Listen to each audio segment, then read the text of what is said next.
it's Jen Iserloh for Healthy Cheats, and today we're making an over-the-top beef barbecue burger.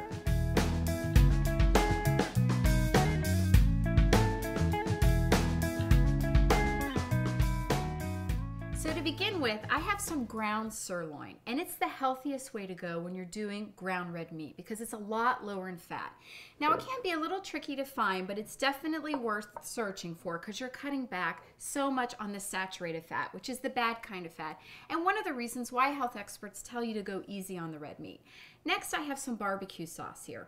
Now, since this is my over-the-top barbecue burger, we're gonna do a double barbecue sauce, some in the mix and some on top. And another reason I add barbecue sauce inside the burger is to help add some moisture to it, because anytime you're using a lean ground meat, it can sometimes turn out dry. Next, I'll add a little bit of salt. Now remember, the little bit of salt that we have in the barbecue sauce and the salt I'm adding here is a lot less compared to a takeout burger or something that you would get in a restaurant. A little bit of black pepper is going to add another level of spice. And next I'm going to add some mushrooms. And this is a great way to make the portion size a lot bigger for your burger without adding hardly any calories and no fat, because mushrooms are fat-free. But another reason why I love to add mushrooms is that it adds a lot of moisture to this burger. And another reason I add mushrooms is because they happen to be high in niacin.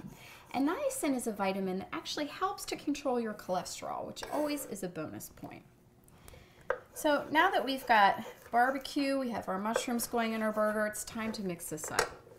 So now I'm forming these into nice sized patties, and you can always do this the night before if you like and freeze it or keep it in the freezer so that this can be a fast meal when you get home from work. So now I have a medium skillet here that I've already preheated over medium-high heat. Really, the trick to making the best burger is to make sure that it's really seared on the outside. That's going to give it tons of flavor. And I'm adding just a teaspoon of olive oil. Now traditionally, if you get this in a fast food or takeout place, they add a lot more oil. And a lot of times they're adding things like preservatives, sugar, things like trans fat, and you're not going to find any of those ingredients in a homemade burger. So it's definitely worth the trouble to make it on your own. So once our oil is hot, you can add those burgers. And you really want to make sure that you hear that sizzle. Now, contrary to popular belief, searing doesn't keep the juiciness in, but it does add this incredible layer of flavor. And that's what you're looking for when you're browning up your meat. So we'll let these burgers brown up for about 30 seconds on this side before we flip them. Now, I've already preheated my oven because our next step after we brown the burgers is to slide them right into the oven so that they can cook all the way through. And cooking them in the oven is also going to keep them from drying out. Because for me, a burger isn't good unless it's absolutely juicy and moist on the inside. So these burgers are ready to turn. But you notice we didn't pre-cook the mushrooms first because the mushrooms will actually cook right inside the burger. So these are just about ready to go into the oven.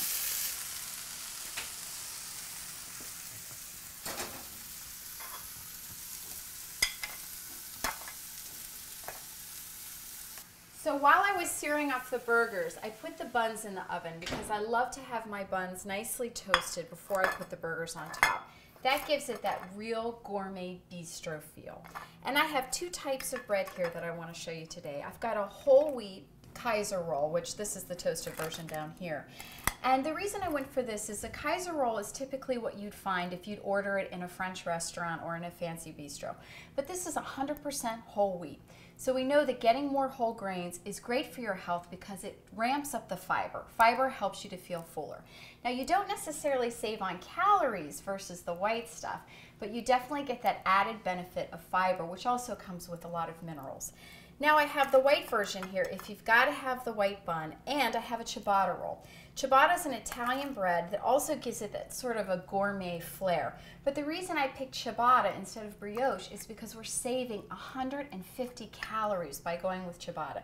Brioche is usually what they would typically serve as the white version for a hamburger in a bistro, and it tends to have a lot of sugar and it's a lot more calories. Another thing to keep in mind, and as soon as I see this little symbol on that package, I know it's great, is there's a sticker from the Whole Grain Council, and that tells you exactly what % of whole grain is contained in the product. So that's always a great thing to look out for.